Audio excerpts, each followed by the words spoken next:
Joe Exotic. Who the fuck is Joe Exotic? We don't know who Joe Exotic is. No. Who is he? What does he do? Does he make up You have to Google it. He is exactly like you, to be fair. What's his name? Joe Exotic.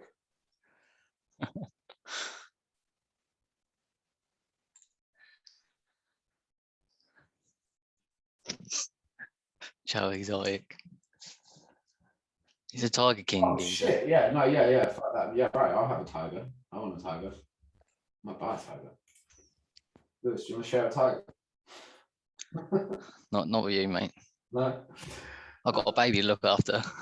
It's true. Maybe a tiger wouldn't be the best option for me right now. Yeah, cool. How many people we got? 29.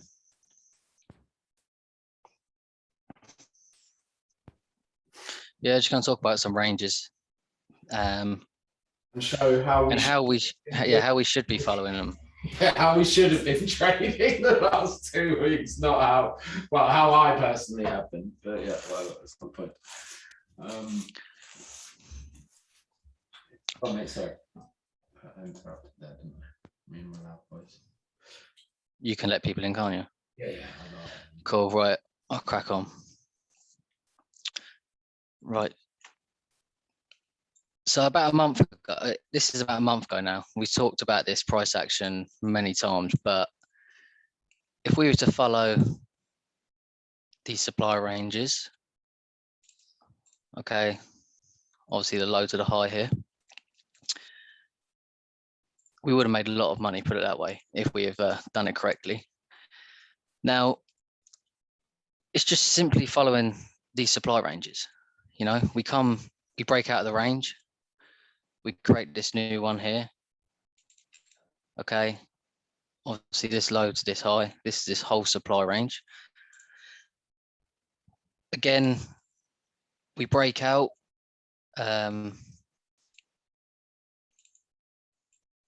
We break out of this. Again, now what's important to understand, like I've said many times, is we're not always going to come back to the supply ranges. You know, some are going to get left. But what's important is to understand that you just got to keep following them. If we break out, we create a new range, and we break out again, we're following the most recent range. Okay, which is exactly what happens down here. Okay, we break down, we keep coming down, we create this new range here. Okay, then obviously we break out. Let me just move this. We break lower again, and then we obviously create another new range here. Break out again. So this is obviously left for a reason. This is going to get left for a later date. Okay, it's left unmitigated. What's important is we don't focus so much on this after this supply range now breaks. This is our new supply range. So we're just playing the most recent one until one breaks. Then obviously we flip around and then we're going to start trading our demand ranges. Now we do come back up here, we mitigate something in here. This now is our whole supply range. Okay, this whole move up. Again, we break out lower. Now, again, we have this, because it can be, for me, if it breaks out with a wick, it's broken the range. Whether it's for body or wick, still broken the range. We come back up. Okay, we have a range with inside a range, but essentially this is our bigger range here. Again, price then breaks down, comes back up into it, and again we break down. And it's just simply following these ranges. You know, it's, yes, we can trade pullbacks fine, but until a recent supply range gets broken, then we are only playing pullbacks.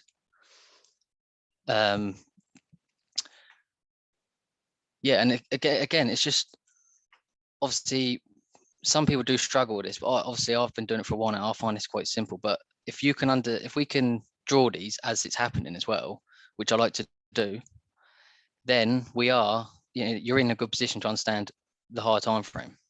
This is on the 4 hour. Because this essentially is where our bigger moves are going to come from. If we can get in here, like, you know, up here, these are the ones we want to get into to run. These are going to be our big trades. Again, trading back up to our, you know, we're reacting for something over here.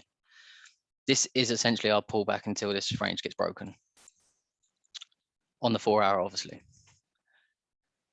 It's a little bit like today, for example, just following these supply ranges again on 15-minute here. Again, we break out, we create this new one, back in. Don't know if we end up, do we tap into that? Just maybe, but again, we've come back into it. We can then look for some shorts within it if we get some change of character. Again here. And then down here, and yes, we do get some change of character here. So this might potentially be where we end up reversing, because now this is actually, this is now essentially a demand zone from there to there. It's just so I can see it better. So potentially we might see higher prices from here. Does that make sense so far, everybody? It does, bro. Thank Yeah, you. it does. Cool. Well, like I say, it's just keeping it simple. That's all we want to do, is keep it simple. The more simple we can keep it, the better. Because I think a lot of people get caught up in, it's very hard. We're programmed to want to take all the time these reversals, when real consistency is going to come from taking continuations, which is hard. But the more you keep doing it, and the more, what changed it for me is I used to mark up the ranges as I used to go. And, you know, until one breaks, there's no need for me to be trading the other way. And I believe a lot of people will find a lot more consistency doing that. I definitely think, obviously, when I start getting back into it more again, which I'm going to be, I will be posting a lot more about ranges and how I'm following the market. And again, obviously, once you understand the alignment with a 4 hour and a 15-minute, they're your best trades, always, hands down. You know, you're following the 4 hour range, and then obviously you're following a 15-minute range in the same direction. Just keep trading them, keep trading the ranges. Has anyone got any? Yeah, Sam, you taking notes? It's the thing is, it's hard. It's when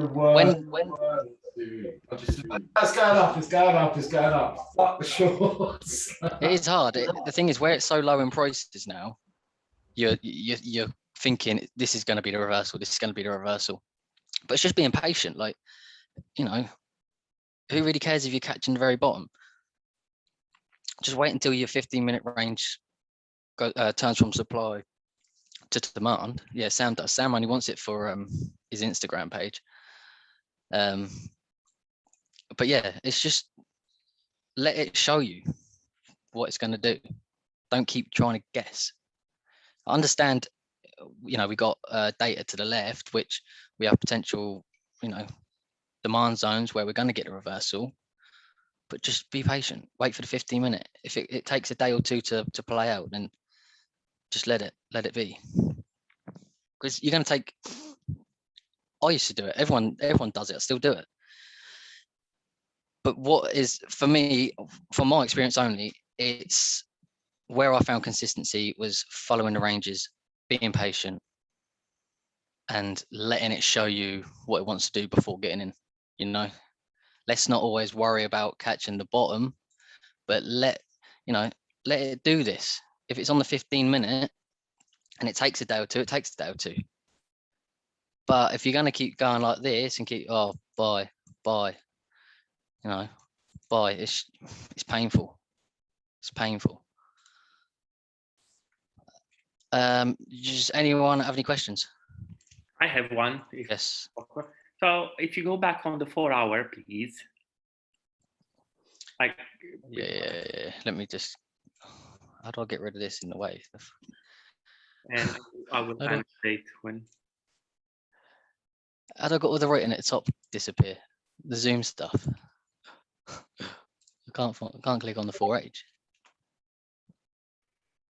That is a proper ball leg. I think you can move the Zoom thing to the side or down. An arrow on it. And just arrow. Yeah, okay. There you go. I'm good with my tech. Yes, go on. Yeah, so here on the left, because you said you were following the ranges and basically you marked this range and then this range. But what I see is that we broke out with a wick here and formed another range here.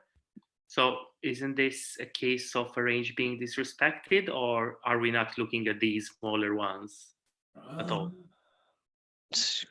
Yeah, I mean, there's a switch in order flow there for sure.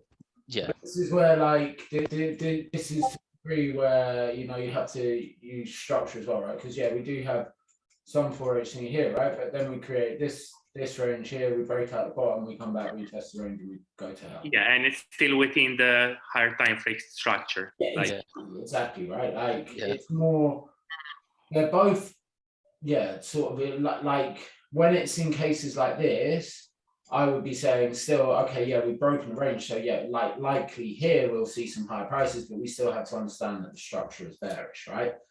Like all the way down here, right? Like even here, we break this range, right? But we still have to understand that the structure is bearish. So likely the last supply range is going to get respected. Okay, yeah, it makes sense. Perfect. Thank you. And always buy, don't sell, whatever the fuck you do. That's it. Yeah, we learned that this week to only buy. Exactly. Fucking Patrick. Just don't listen to Sam. Mockery of all of it. It's going down. Fuck off, Patrick. Go back to fucking somewhere else, you little bastard.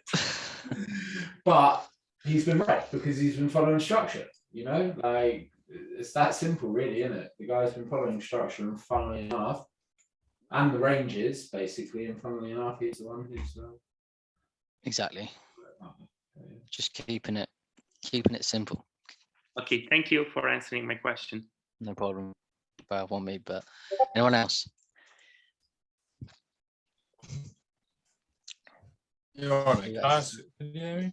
Yeah, sure. Yeah. How do you actually distinguish a range? Not to sound silly, obviously, because here, Sorry, let me keep it still. like here, this candle doesn't trade below, and then we break. So is this one here? Well, it would be there to. Would it be? Is that I would right? trade. Oh, it's normally the lowest point to the highest point. So I think he's saying you get a little 4H change of character. yeah, Yeah. So like, how would you actually distinguish like the pullback to be a range? Is it just one Well, the candles that actually trade lower? I mean, here, what have you got? You've got this. Because here you've got really this to this would be your last supply range, really, right? So here, you break this. Yeah, you get a bit of bullish order flow there, and that's why you get this next push, right? That takes up this high, and then you get this breaks, and then goes to hell. But it's obviously it's going to be on a smaller time frame. You're going to see it much clearer on a smaller time frame. Yeah, that is a bit. I see what you're saying. Yeah. No, it was just more so like because I feel like I've been marking them out wrong from like how you've been doing it on the Zoom now. I don't. I feel like a little bit lost with it, like how to actually go about marking them all Absolutely. I did. Have you watched the? Yeah, I watched it a few times, mate. I just How didn't would get you? confused with it. So if you was to mark on here, where you would draw your supply ranges?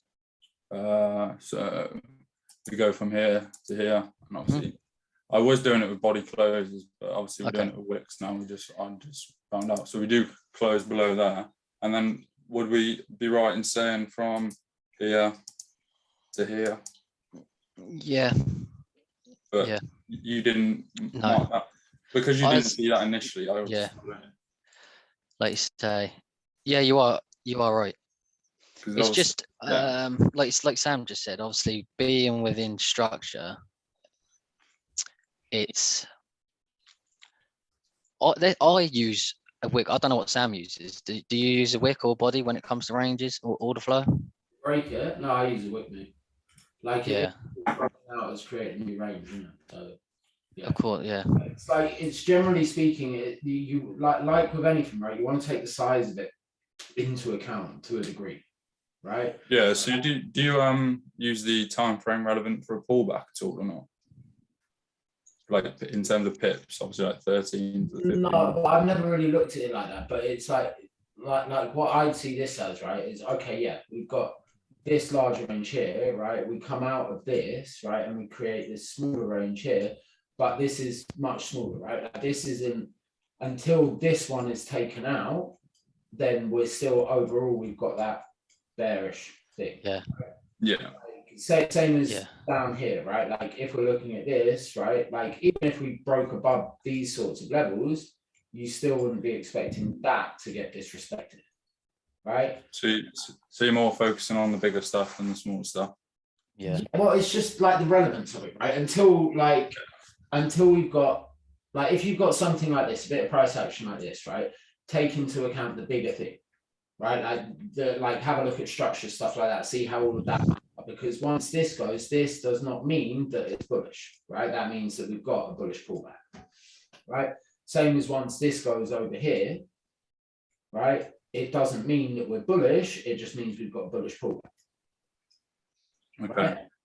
You see what I mean? Like once you start getting like, what if this one had been disrespected, right? More likely than not, we're going to see like higher prices into an unmitigated large one, but we still have to take into account that this is the structure, right? Like the structure is like this. So until the high gets taken, we are still bearish, but we are seeing bullish order flow, right? And if we're seeing 4H bullish order flow, then really we want to be waiting for like an extreme or like an M15 structure there, something like that. Yeah. Yeah.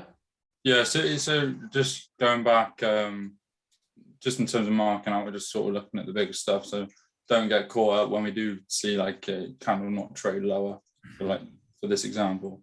Yeah, exactly. Like there, don't get too caught up in the fact that that's going to go bullish after that little range breaks, basically. Yeah. Yeah.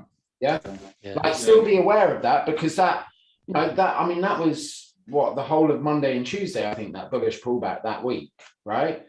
And there were some fucking good trades in there, like really good trades, like 1 to 40s, 1 to 30s, 1 to 20s, you know, like really, really, really good trades, right? So it's still able to be capitalized on. It's just waiting. It's just understanding that they're probably not going to run the actual high of the largest supply range, the structural high, whatever you want to call it, right? It's probably going to realign and come crashing back down through the floor. Yeah.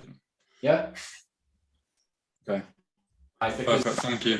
bigger consolidation, right? That there's more volume in that range than there is in the smaller range. Yeah, essentially, I'll just look at that as one whole push. Really. What's the question? Someone said. I think Lou asked a question.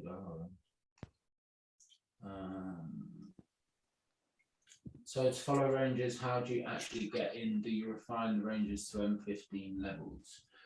Yeah, mostly, like, or you just wait for M15 structure to align, basically. Like saying here, right? We're obviously going to be aware that this is our like larger range, right? Here's our extreme POI, right? So yeah, this is obviously prime real estate for sales, right? Or if we get like an M15 bearish shift anywhere within here, like a proper break of structure, that may well be the realignment to take out that low as well, basically. Yeah, well, like we were saying, if you're playing this 4-hour range, and obviously you're playing 15-minute up, you're then waiting for that to realign. Then see, because the one trades I like to get in, 15 minutes coming up like this, order flow changes, and then we come up here, then we get onto the 1 minute, and then again we're waiting on the 1 minute for the same thing to happen. Everything's aligned. 4H, 15-minute, 1 minute, right? You missed the first one, okay, whatever. Yeah, order flow, you're just playing the next one, and you're going again. Essentially, that's just how it works. You're just following the money, really. Essentially, that's what it is. They're the most high probability trades, in my opinion, always. Always. What else is there? Any other questions? What else did you want to talk about, Sam? You were saying something earlier to me. Like just run over how to like build a case study for people. But hold on, there's a couple of other questions. How do you use order flow range and inducement? So after a 15M boss and OF is pro trained, we report yeah, basically, mate. Yeah, like Lewis just explained, like that alignment thing, basically. There's a question there. How do you use order flow ranges with inducement? Well, obviously, what happens usually is you get this. This is a pullback. You get when this low goes, okay, this range gets left. Once the low goes, you're more than likely going to get a pullback, and the ranges that's left unmitigated will then get mitigated. This will be your inducement. Then you carry on. So once a low gets taken out, a significant low, you're more than likely going to get a pullback. Then, obviously in a pullback, ranges are going to get used for inducement, and then you're going to continue. That's how I'd answer that. More than likely, if you're on the right side of the market, your ranges are going to get respected until a low goes. And Lewis, with regards to that, would you look to trade the area that induces the high and breaks the structure, as in the revisit to majority? Yeah. So if you're going down and you come back up, you take this high, drawing is pretty shit. You take the low. Are you saying that this is then going to be your entry space to carry on down, or? Yeah. Okay. So you're taking that hot. You're taking. It all depends on what's happened over here, I think. Yeah. Okay. You know, say this is going like this. This comes up like this. Then obviously, like you just drew there. Yeah. Once this goes, more than likely, yeah, that's exactly what I'd look to happen. This low gets broken, for example. Pulls back, takes the, and Takes then it. yeah. Okay. Goes. Cool. Yeah. Because until their objective is to take a low out, is they're not going to take out their protected highs until a low goes. So until that low goes, then yes, they're going to buy back in, use this as liquidity to then continue their move. Cool. Makes sense. That makes sense, yeah? Yeah, nice one. Cool. Chat. What was that mentioning? It was. How do you refine a 15-minute range to specific ranges where you can trade? Let me read that again. How do you refine a 15-minute range to specific ranges from where you can trade? Like, it's not always best to enter a trade. No, well, that's where you select POIs, right? Like that's that's where you have your. Oh yeah, of course. Inside these 15-minute ranges, yeah, I've got 1 minute POIs, obviously, and I'm going to be trading, from them within inside that. Like a good example would be, say we get like thingy like this, right? Or a 15M range like this, right? We've got like our 15M POI up here, right? Really clean, really nice 1M refinement.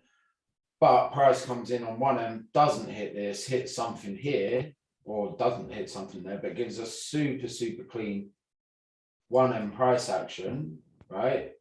That's like, cool, well, now we can take that, right? Because we've seen it commit from a different area that we didn't expect. But we're looking at a higher time frame. We're not trying to trade this on like seconds, right? Seconds is for hit. Yeah. Right, or say you see like a 5M chop, something like that from there, where you create like a really solid supply level, then you can start looking to take shorts, if that makes sense. Yeah. All right, cool. All right, I was just gonna do like show people how to build a case study quickly as well.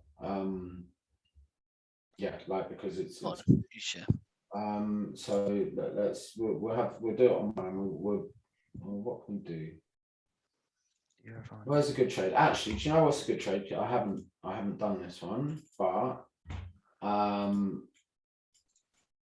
this trade up here, right? Because to me, the way I see the market, it's not the most high probability trade, but there's logic behind it because it fucking worked.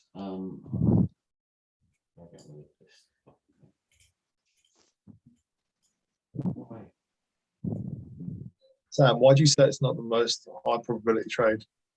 Just because of the way the order flow and stuff like that was, mate. I'll explain why here. Cool.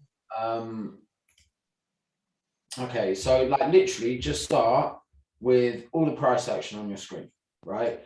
Go, okay, what have we done on 4H? All right, well, 4H, we can see that we have mitigated, well, we've mitigated this POI specifically, right?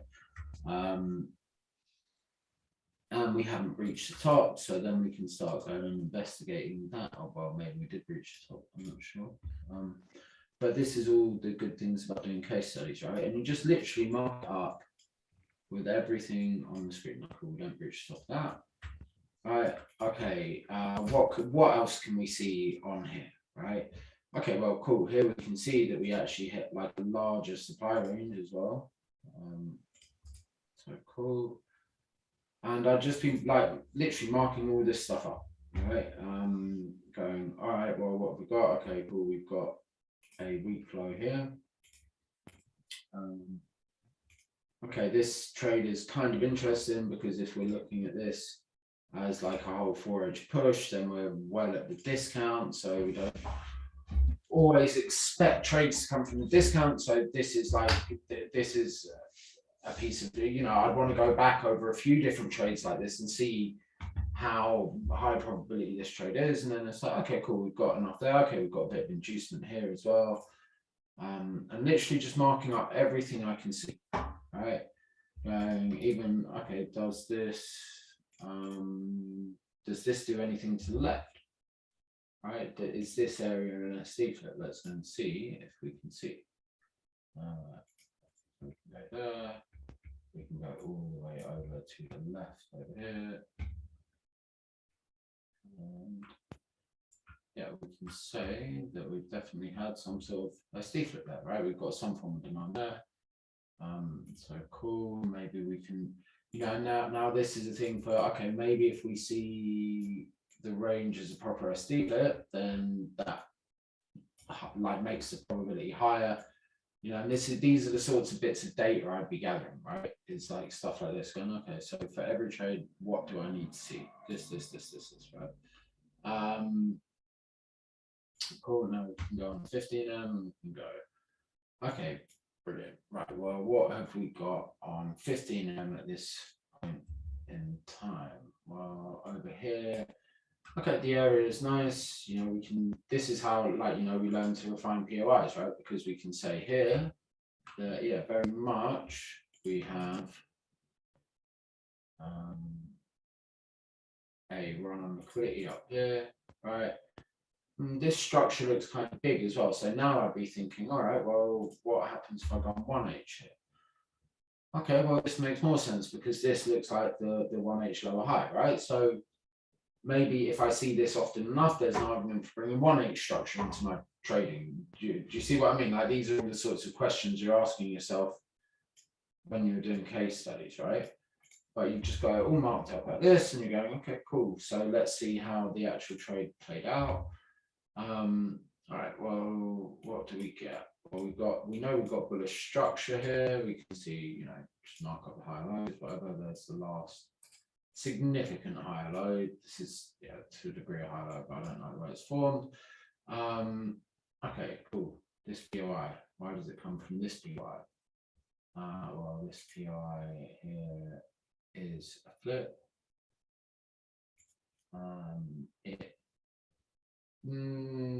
Yeah, don't know whether I would class it as runs liquidity, but yeah. Is it in the premium discount? It's something significant. Well, that's, well, we can say either this or this. This is our last real range. So yeah, it's just at the premium. What else do we have there? We have some form of bearish order flow here as well. We can see we've had a little change of character up here. And it's literally just going over every single detail like this, right?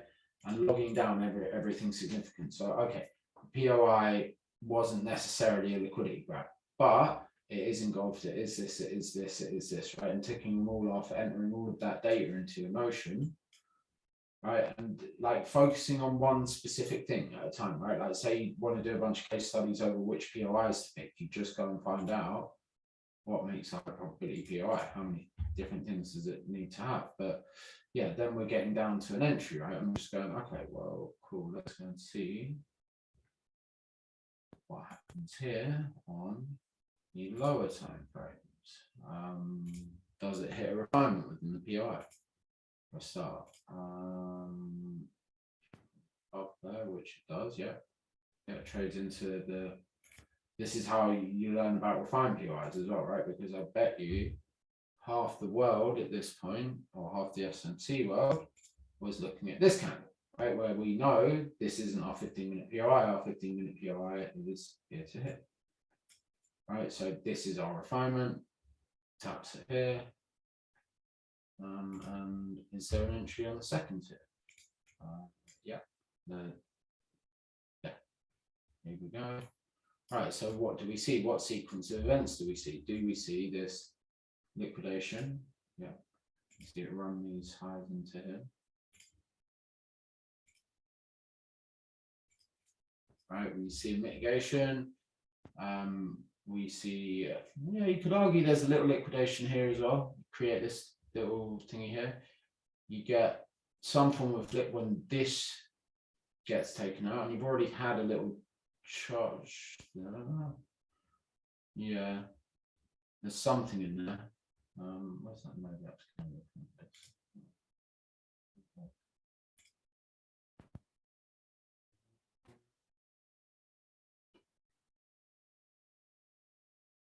Okay, so we don't necessarily get everything here. Oh, we're getting inside bar there, so we kind of have a change of character here. You know, and it's noticing like these little details, and this is, you know, you go, okay, well, cool. That actually, to a degree, makes sense now. We have a tiny little change of character within here. We get some sort of a flip. So being very aggressive, we could have gotten this hit, right? Or going on to the 1M and going, okay, what happens on 1M over here? And just literally marking it all up, right? And go, all right, well, 1M actually looks very clean here.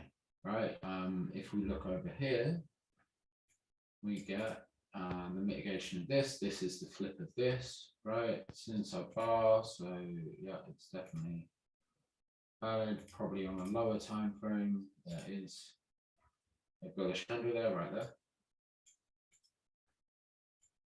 Right, and then cool, we could have put in here, right? And this is then going, okay, have I seen that sequence of events? Well, yes, I've seen a liquidation. Right, I've seen a mitigation, I've seen an SD flip followed by a change of character, I've seen a retest of this level, and I've seen the same sequence of events again. Right, so my entry is here. I have church flip, right? Here you can look at either of these, I suppose. I don't know how big the stop would be there. I would probably I could get my stop up there, I'd probably take that, maybe there, something like that. But yeah, and it's just marking it all up like this, right? And going, okay, well, this is one case study of a trade, but taking like annotating it all, right? Like this is my supply to demand, okay? This writing down like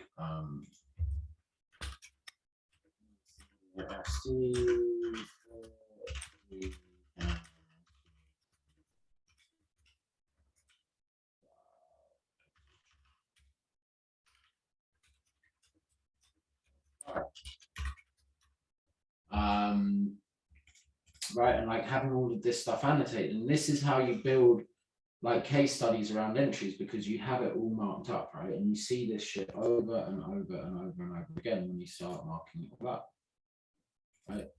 You've got this, you've got, you've got some form of flip in here.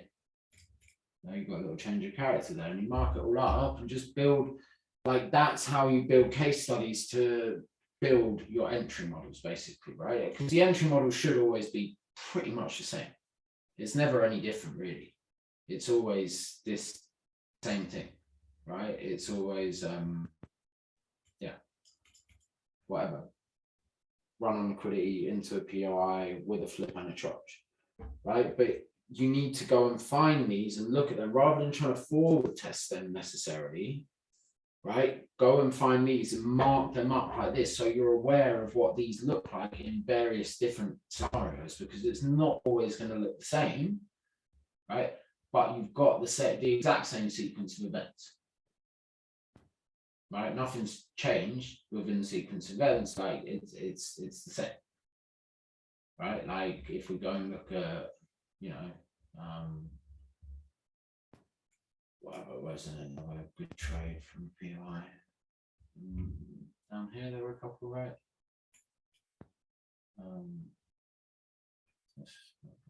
Yeah, there's good trade over here potentially. We've got the same sequence of events, right? We come into a POI, we mitigate this little POI here, we give a change of character here, we've had some form of an SD flip within here. This is that, there's your entry, right? And it's just doing that over and over and over and over again. So you until you ingrain that whole thing in your head about this is what I look for every single trade, right? Or you obviously you have a couple of different setups, but yeah. Does that make sense to everyone? Yeah, I like the second. Right? So the inside bars qualify for charge. Yes, they do. Yeah, they do, but it's like I was saying here, you still need to see. Where was that?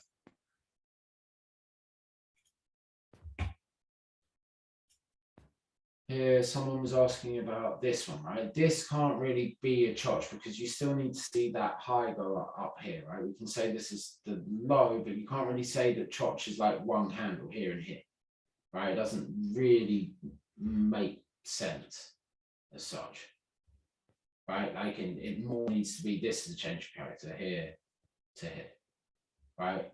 Or here to here. I wouldn't say this high, this low.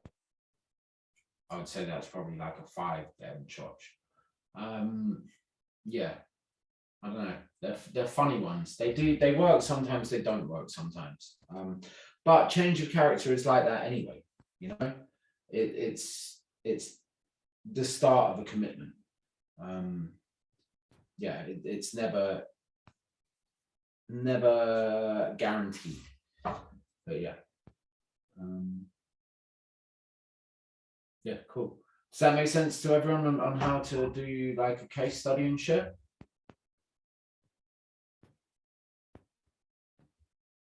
Yeah. Yeah. Yeah. Do I use Notion? I used to use Notion a lot, mate. Yeah. I used to use it an awful lot. Lewis knows how many fucking case studies and shit I used to do. I don't really anymore, to be honest. But yeah. I probably should, to be honest. Like weeks like the last 2 weeks, I should go back and case study everything because I made mistakes all week. Like that's when you need to think, okay, maybe I'm doing something different from my process, so I'll go and figure it out. And just go back, test it all, journal it, all of that sort of stuff, right? Write down what you should have done, write down the mistakes, and it's always good lessons, mate, because yeah, we're all a work in progress. But yeah.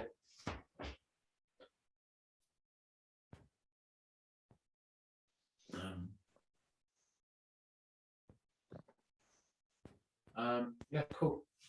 All right, guys. And does anyone have any questions about anything? Does anyone want to go over any L's they've taken or anything like that? You had a question about what time frame do we mostly execute on? I use the 5S pretty much, specifically. Winning a fight, NJAT or Phantom? Well, I mean, Chugs and Burton are generally pretty off their nut, mate. So, you know, I reckon Brad's quite mean as well. He's a bit of a Canadian lumberjack. So I don't know. There's more of them as well. Oh, Kev's a fucking flannel, mate. They'd be outnumbered all the coaches they got. Do you know what I mean? So it's the low being taken first. In low being taken first in short term. What? Windows talking about what? I don't. Yeah. I mean, yeah. If you've got a bearish trend, it's taking the low. Yeah. If you've got a bullish trend, it's taking the high. If that's what you mean. Sam, Yes. somebody was asking in the questions before about how to use ranges for entries, and I noticed a sell yesterday. We kind of broke out of the range, and then we came back into the 15-minute range. I wasn't looking for a specific POI, but I noticed kind of once we'd entered the range, the 1 minute started to slow down, and then we chopped and flipped, and there was a good sell from that zone. Maybe it just might be a good example to show. Is it, mate? Oh, so you mean when you're not refining it, you're just coming into a 15-minute range, waiting for the 1 minute to. Yeah, change the character. I've noticed that happening. Yeah. Quite It does often. happen. It does happen a lot.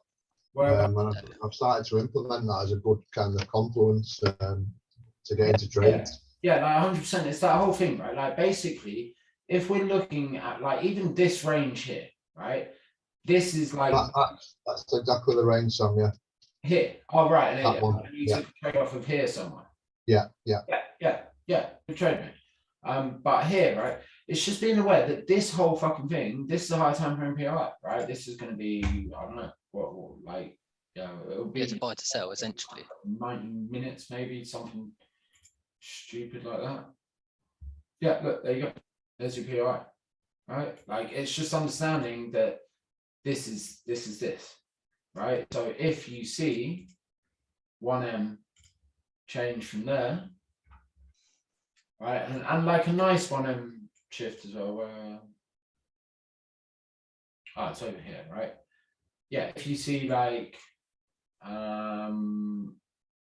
you could trade over here somewhere, I assume. No, Sam, it was the second time we entered the range. It was further over to your right hand side. You can see like a lovely distribution pattern. Oh, there, yeah. Further over, yeah, there. Yeah. I mean, this hits the POI as well, right? This hits the POI out there. But yes, this is a good trade. This is a really good trade. I took a trade from here. Fucking bitch stopped me out by like 2 ticks before a tank. But yeah, whatever. But yeah, like it's really nice trade. Like as soon as it comes into the POI, because again, this is just a higher time frame POI, right? That's all it is, right? This whole range is we call it supply range. We can call it whatever we want, right? If we go and look at this specific bit of price action on a bunch of different time frames, it's always going to be there. All it is this is just a stack of orders, right? That was created correctly because we see a run on liquidity, right? And a drop, we create equal highs above it, equal highs above it. So we've got literally everything here again. Right, we've got a high time frame PI, we have a level of inducement, we have a pretty slow retrace to it, we build liquidity before it, right?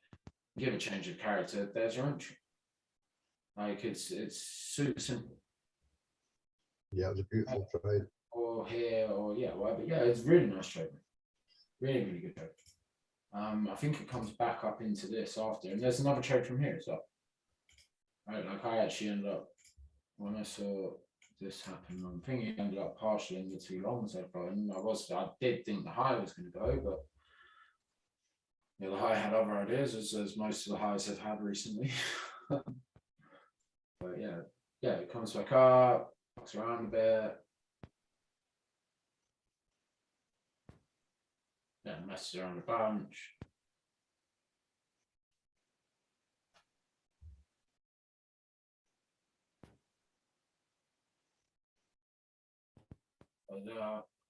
Distributes again, pings in. Actually marked out that long and didn't end up taking it. I was gutted. This is nice trade, man. Really nice trade. Yeah, pings back in, comes back up, and yeah, goes to hell again. And it comes back into the essentially the flip over here that flips this level here, and just dies again. You know? Like, and it's the same thing over and over and over and over. Like literally, right? It is the fucking same thing over and over and over and over and over and over and over and over. It's all it ever does. I really need to stop doing things other than this, because this is all it ever does. Right? If we all just stop doing anything else, right, apart from taking these trades, I guarantee you'd have like a 90% win rate. Yeah, you basically, yeah, you'd never lose. Everything would be like at least 1 to 20, basically. But yeah, I like doing dumb shit for some reason.